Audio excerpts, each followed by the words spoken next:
Hello, everyone. Welcome to Chapter 3. We're going to discuss the changing work environment that managers have to deal with and the ethical responsibilities that not just managers, but all people should be conscious of in making sure that we're doing the right thing, especially in the workplace. So let's jump in.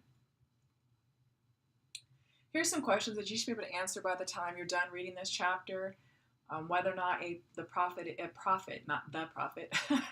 whether or not making a profit is the only important goal of a business.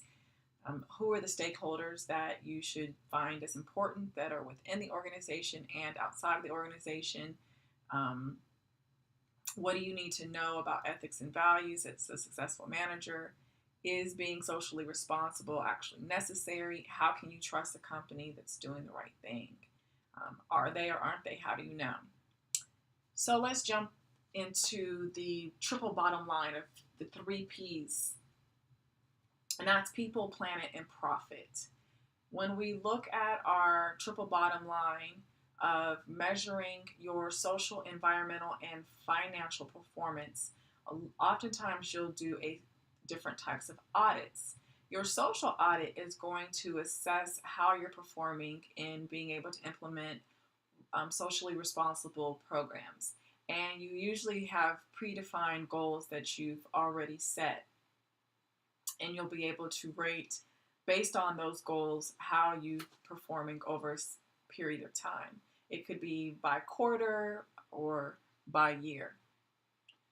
Your stakeholders are both internal and external, and those are the people that are affected and impacted by the activities that your organization is involved with. We have internal stakeholders that are the employees, the owners, and the board of directors.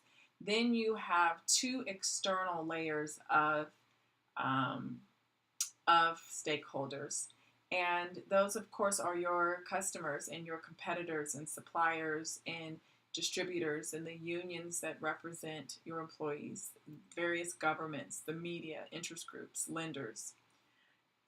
And you have these two environments, right? We have our task environment and the general environment. And when you look at your general environment, of course, I always get ahead of myself, so just understand this is going to be a layering effect. In our general environment, that's looking at different forces of international, technological, social, cultural, demographic, and political legal forces, as well as your economic forces, how the economy plays a role and how that impacts your environment will always impact your external and internal stakeholders.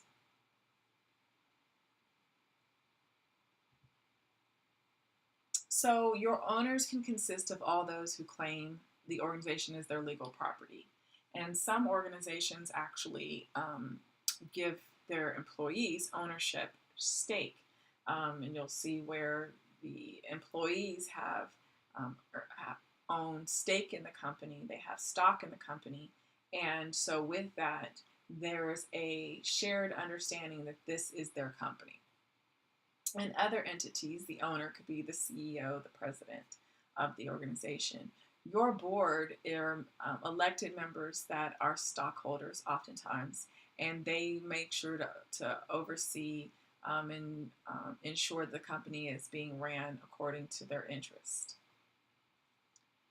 So if we have two drug companies that agree to work together to be able to do R&D, which is research and development, and pool those funds together to develop a new drug to help with arthritis, are these organizations forming a union, a strategic alliance, analyzing their internal environment, or are they influencing the mass media? Remember, these are all stakeholders and environments. Which one? This can be seen as a difficult question. If you said B, forming a strategic alliance, you're correct. They're joining forces. They're joining together to achieve an advantage that neither organizations, neither companies could do well alone. It's not they couldn't do it at all, but the struggle would be real, as the saying goes, right? So by forming a strategic alliance, now they can reach their goals sooner and have a greater impact. I mentioned our external stakeholders, and the specific task, of course, is how it impacts the general environment. And we have our customers. Of course, you guys know that those are anyone who pays for your goods or services. Your competitors, anyone who's in the same industry as you and they're trying to compete to get the same customers or provide the same services. Your supplier is anyone that provides you any raw materials, services, equipment, labor, or energy to help your business. The founder and CEO of Amazon.com, Jeff Bezos, is obsessed with customer service. He believes that your success is driven by the experience the customer has. And their revenue in 2013 alone grew to $74.5 billion with a B, billion dollars. I am an Amazon customer. Matter of fact, I just made a purchase today through Amazon. The experience is great. If you have any issues, their follow-up is amazing. The technology is easy to use. And their technology also starts to learn your buying behavior and provides you some recommendations and shows you what other people purchased or looked at that were similar to the items that you were interested in. So it's a really great experience. And kudos to Mr. Bezos and his team.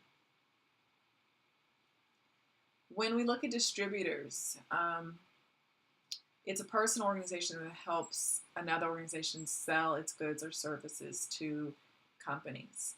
And we already talked about your strategic allies.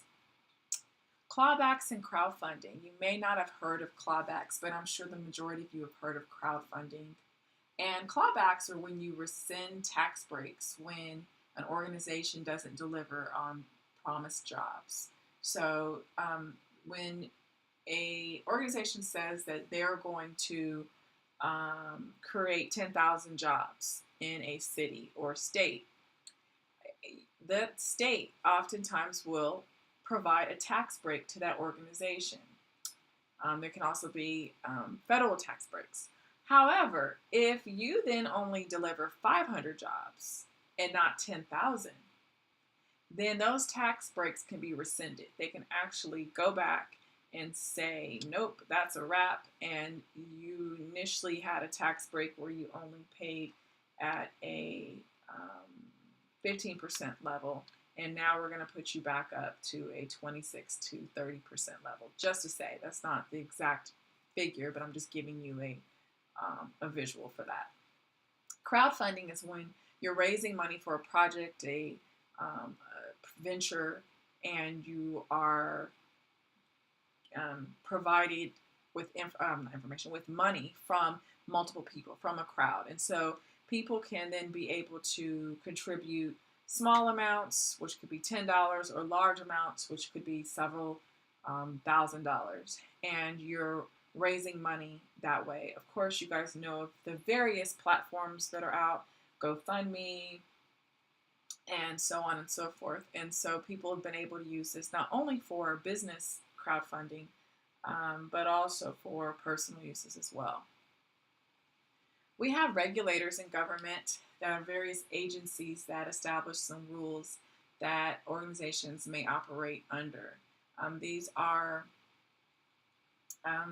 also used over large industries such as the financial industry and banking, and industries dealing with environmental protection and concerns. When you look at oil and things of that nature.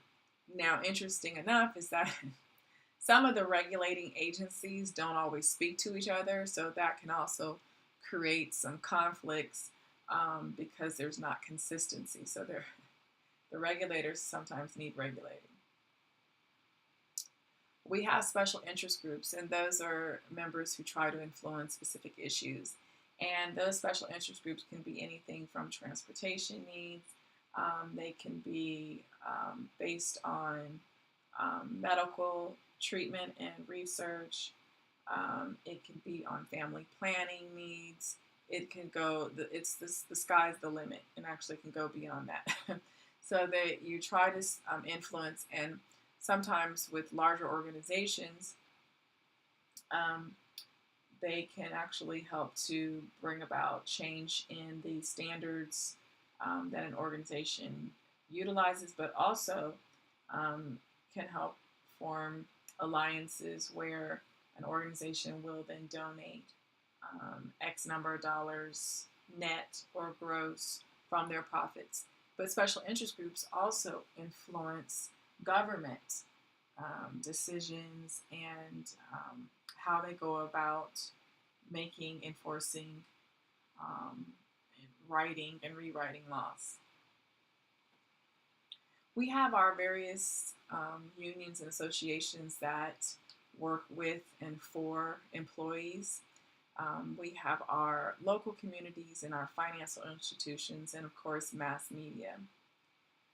And those are all part of the task environment that you saw in the earlier diagram. So we look at managing the media and some best practices. So there's a recall of a product, and how should the media handle it? Now, Johnson & Johnson, most of you have used their products. I've used their products since I was little. And in 1982, several people died from taking some Tylenol pills that had been tainted. And when you look at the gold standard is what a company's supposed to do when it has a PR, which is a public relations disaster. The gold standard in brand crisis management is the path that Johnson & Johnson followed in 1982. They responded in a way that has become the preferred strategy taught in business schools. And what they said was communicate clearly with the public about a crisis, cooperate with government officials, swiftly begin your own investigation of the problem, and if necessary, quickly institute a product recall. And a big part of this strategy is communicating honesty and frequently communicating through the media. When the public at large is closed off, they're uninformed, you can create mass hysteria. You can crumble a business because their stocks can plummet. Partners can pull out. Distributors and suppliers can pull out. People can just start bailing left and right. They can lose a lot of benefits and allowances from the government and others. You can actually just destroy a company by being dishonest and not communicating thoroughly and frequently. And so this created the gold standard. As many of you have possibly seen over the past year or so, that Johnson & Johnson's been back in the headlines in the news based on a class action lawsuit brought against them for two of their products that involve talcum powder and causing ovarian cancer in women. And so it'll be interesting to see how they follow their brand crisis management since they set the gold standard more than 30 years ago. So, Chemtech International is being picketed. There's a group of people who live by one of their largest plants, and they're concerned about the disposal of waste products in nearby waterways.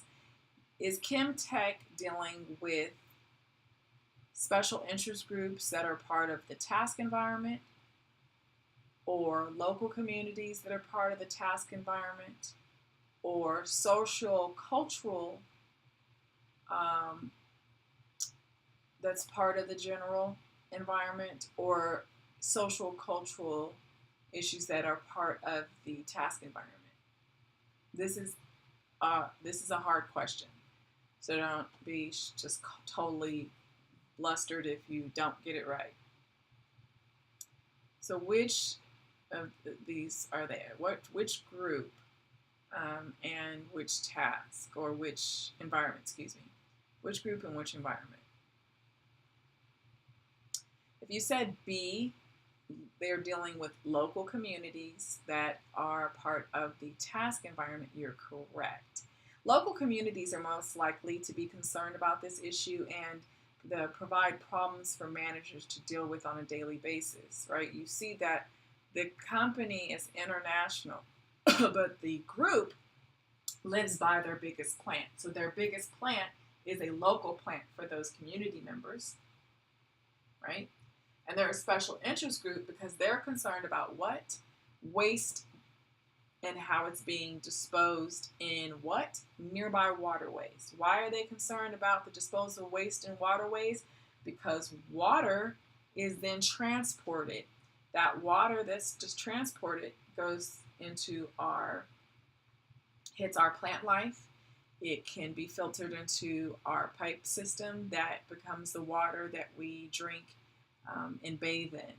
So it can impact the wildlife when you look at the animals that drink the water.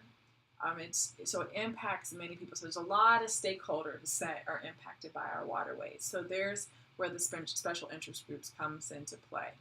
And of course, this is the task environment. It's not the general overarching environment. So we look at some of our forces in the general environment. One of our forces is economic. We're looking at, and some of you may not even pay attention, you don't understand, gosh, why do they keep talking about inflation and interest rates? I don't get it, who cares? But every business owner and manager should be very concerned and stay focused on economic forces. Those conditions and trends can impact negatively and positively an organization and the stakeholders, both internally and external, of that organization. Unemployment rates impact your organization. Inflation impacts your organization.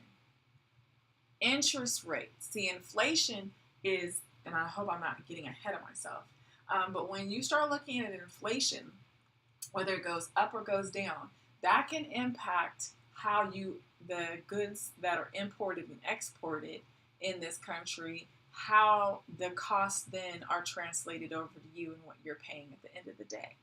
That then also impacts what you're able to pay your employees and whether or not bonuses and other perks are included. Interest rates, same thing. If they're extremely high or extremely low, that impacts your bottom line and what you're able to do. How the state, the region, the country, the world is growing economically can impact your performance. If one of your major suppliers is from a different country and they have slow to no growth and they're not able to produce the product or a portion of the product that you need in order to provide that to your customer base, that's going to negatively impact your organization. When we look at another force, which is technology, how new developments and various methods to transform your resources into a good and service can have a positive or negative impact on you. Technology is always changing, always growing, always being modified. What the device that you have now will be obsolete in 2 years. Some of you may have a device that's already considered obsolete. You've held on to it for longer than 3 to 5 years. And so all of these things come into play. If your company is still using old technology, then you're behind and you're most likely losing to your competitor. Then we have our social cultural forces. And these are the different trends and influences that your country or your society or culture has on the various relationships that we have and the values that we place on each other, on ourselves, and how that can actually directly impact an organization. And so you have to look at all of those different things. And it's a combination of culture and society and how they merge together to impact your people and, of course, your profits at the end of the day. Our demographics is a major force, looking at age and gender, ethnicity, the population, and all of the different characteristics.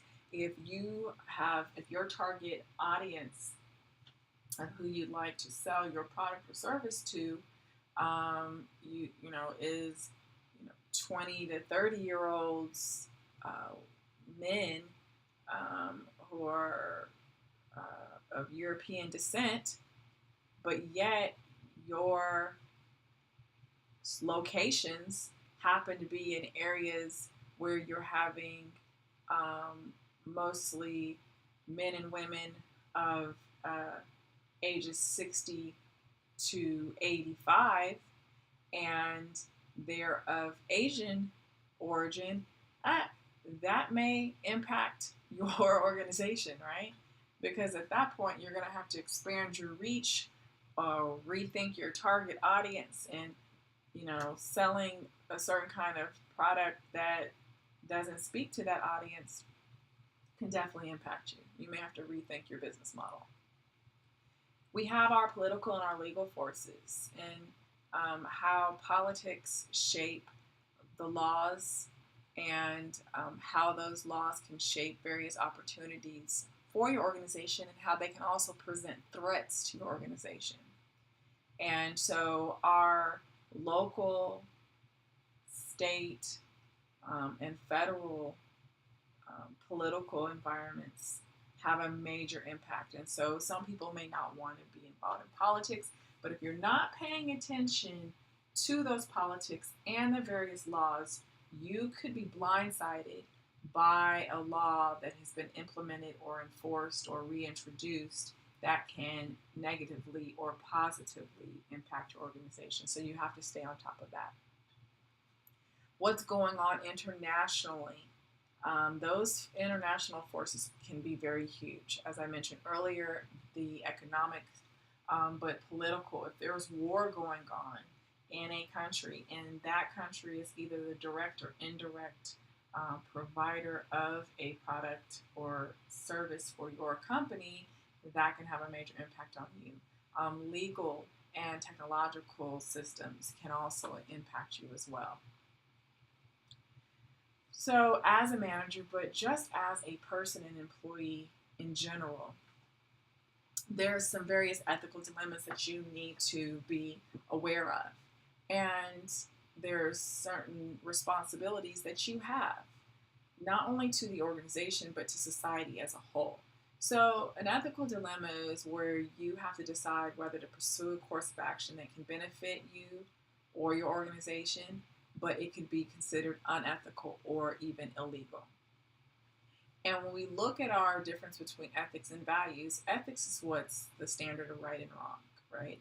Those standards impact your behavior. Your values are basically implanted.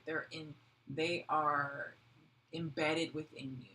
And those are your beliefs and attitudes that help determine your behavior. So your values can be based on religion, can be based on your culture, can be based on gender, can be based on your social economic upbringing and in your current conditions as well. But they've been marinating and embedding and intertwining within you for quite some time. And they help to shape who you are, how you think, and how you behave. So your organization may have two value systems that can conflict. One value system could stress financial performance versus another that could stress cohesion and solidarity in your employees' relationships. And the reason why they can conflict, because sometimes you can place financial performance way above the cohesion and solidarity, and you can actually put profits over people and force people to become disgruntled. Their well-being plummets, and oftentimes you end up with high turnover. High turnover means that your company's paying more money to recruit, train, and really engage new people. And so this is very important that you have a healthy balance. Yes, you want to perform well financially. Why? It benefits all the stakeholders if the company does well. At the same time, there must be some level of cohesion and solidarity. Your employees need to have strong working relationships, and there should feel like a sense of that they could even engage on a personal level outside of the workplace, that they can go and have lunch together, they can attend events together and family functions together, and their children can have play dates together, and you can create, do a barbecue with some of your coworkers. When that system is in play, it definitely has a positive impact on financial performance. Why? Because if we're getting along and we come in and we love what we do and we love the environment that we're in, our productivity goes up. That can have a positive impact on your financial performance as well.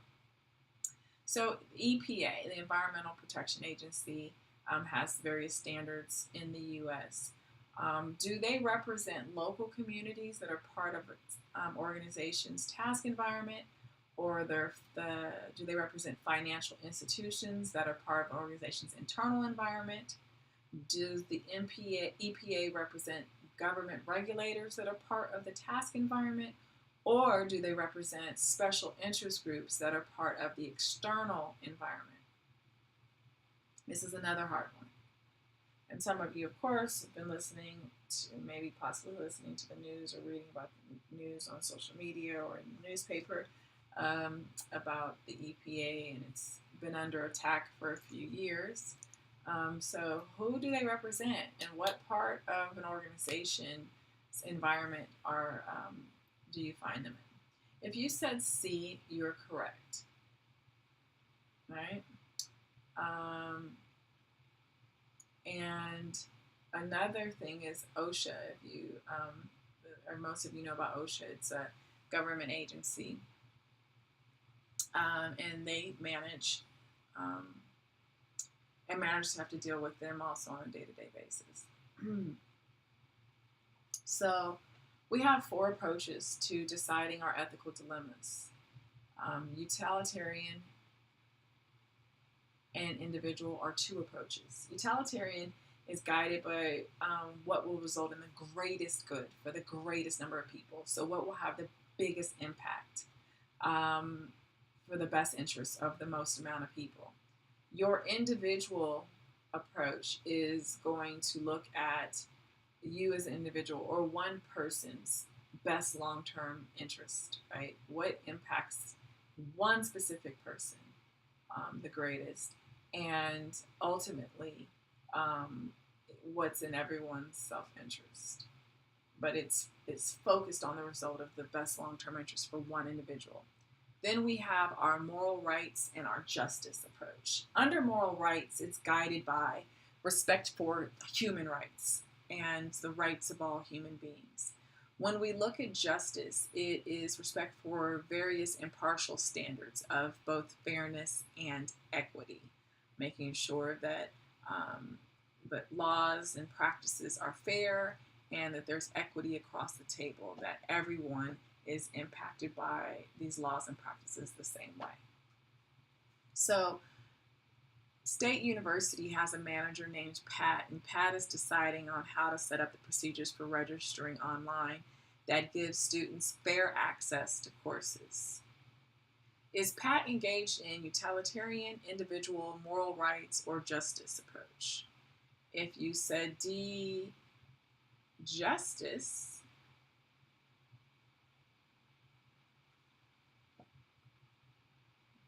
let's see.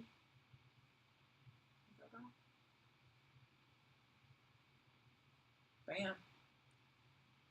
Impartial standards of fairness and equity. Right? So, I'm not sure how many of you may have heard of the Sarbanes-Oxley Act. You may know some. I wonder, it'd be nice to know how many of you know extensively about this. It's a Reform Act of 2002. It's oftentimes shortened to SOX or SOBOX. It was established to help with making sure that financial record keeping was proper and up to par, and for companies that deviated significantly, was a negative deviation from these record keeping standards, that there would be penalties for those public companies. And those penalties could be upwards of 25 years in prison for noncompliance. And so it requires that the company's CEO and their CFO, so the chief executive officer and the chief financial officer, to personally certify the organization's financial reports, right? So you get the financial reports and they have to personally certify that those reports are accurate. Why? Because in the past, a CEO and CFO could say, oh, we didn't know. We had no clue. No. You're going to personally certify that they're accurate. This keeps them from taking out personal loans and lines of credit.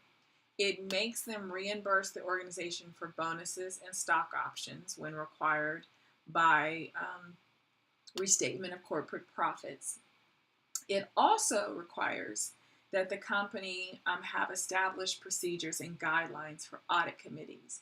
This was put in place for, if you guys remember, we had various organizations who were, they were fudging those numbers, right? The numbers were inaccurate. They were saying they were profitable when they weren't.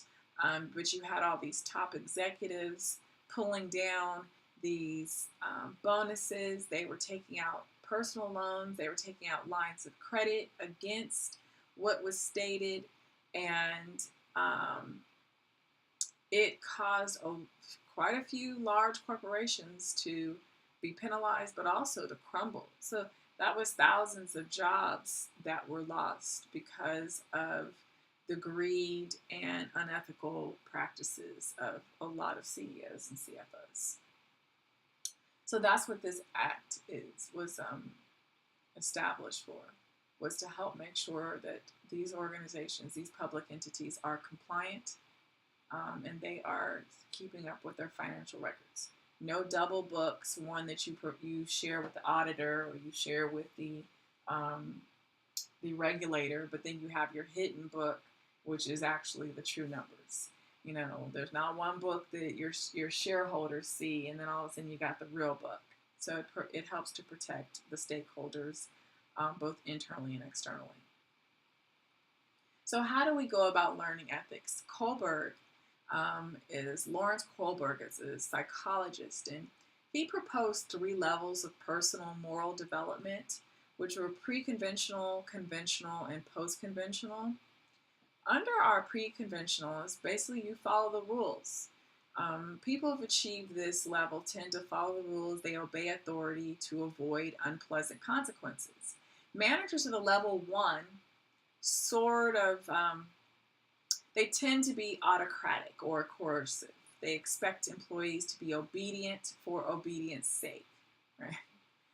Do as I say, not as I do. Here are the rules. It's really pre-conventional. These are the rules. We're not straying from them. That's it. Level 2 is more conventional. There's a following of expectations of others. And people whose moral development has reached this level are considered conformist, but they're not slavish. They are into adhering to the expectations of others in their lives. Level 2 managers lead by encouragement and cooperation. They're more group oriented, more team oriented. And many managers are at this particular level. When you get to post-conventional, it's guided by your internal values. This is the farthest along in the moral development process. At this level, managers are independent people. They follow their own values and standards. They're focused on the needs of their employees, and they try to lead by empowering those working for them. Kohlberg states that only about a fifth of American managers actually reach this level. So most managers are at level 2.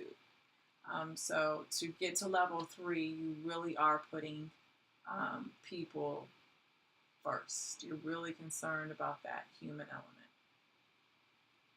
So how can you go about promoting ethics within your organization? You can create a strong ethical climate. That always starts at the top, right? It always starts with your senior leaders. If they're not ethical, guess what? It's hard to spread that throughout. To screen prospective employees to see how ethical they are. Human resource departments and managers can do a great job of being able to create various scenarios to help assess whether or not an employee or prospective employee will make an ethical decision or not. And there are various online exams and other, paper exams that can be taken to help ascertain at least, and sometimes it's the what seems right or wrong, right? Seems that it could be clear, and other times it's not, because something may be ethical, or something could be unethical but not be illegal.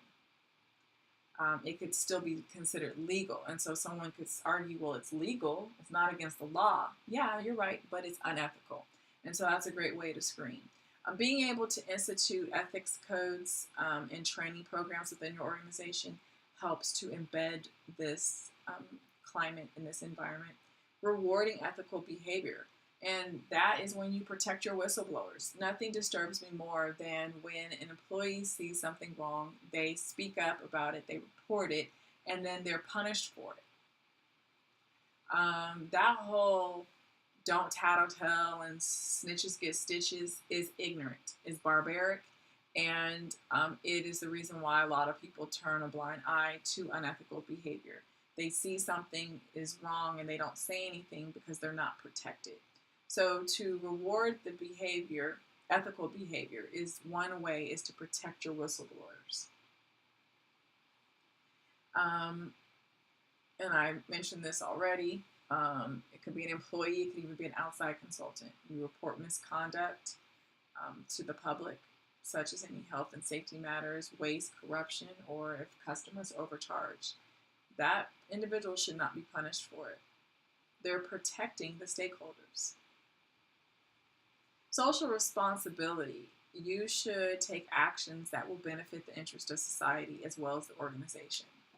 If you're only focused on benefiting the organization and you don't care about how it impacts or the decisions that are made or the products that are created or the services that are offered, if you're not concerned about how those impact society, then you're not socially responsible.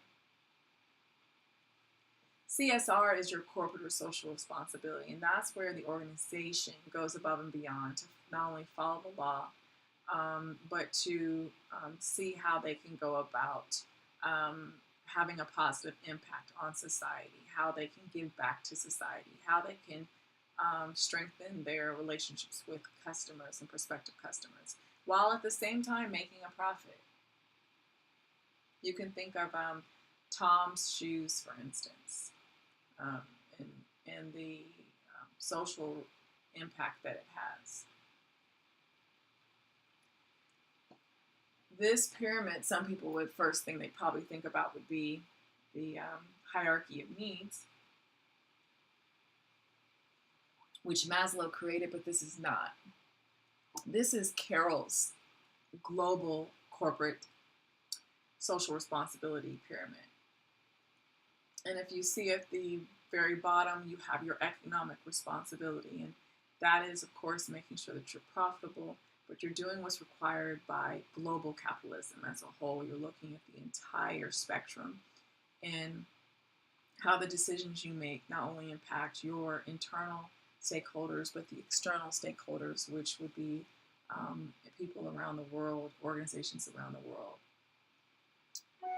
Your legal responsibility is obeying the law and doing what's required by global stakeholders. Your ethical responsibility is being ethical and doing what's expected by whom? Global stakeholders. Your philanthropic responsibility is being a good global corporate citizen, right? And what? Doing what is desired by global stakeholders. So you see, we have our requirement under global capitalism, our requirement by global stakeholders. Your legal responsibility, there's a required expectation by your stakeholders. Ethical responsibility is what we expect. What do people around the world expect you to do, expect you to say? And philanthropically, what would we like for you to do? How would we like for you to give back to society as a whole? As a whole. So you can see that in Figure 3.2 in your textbook. Basically, philanthropy is not dying rich.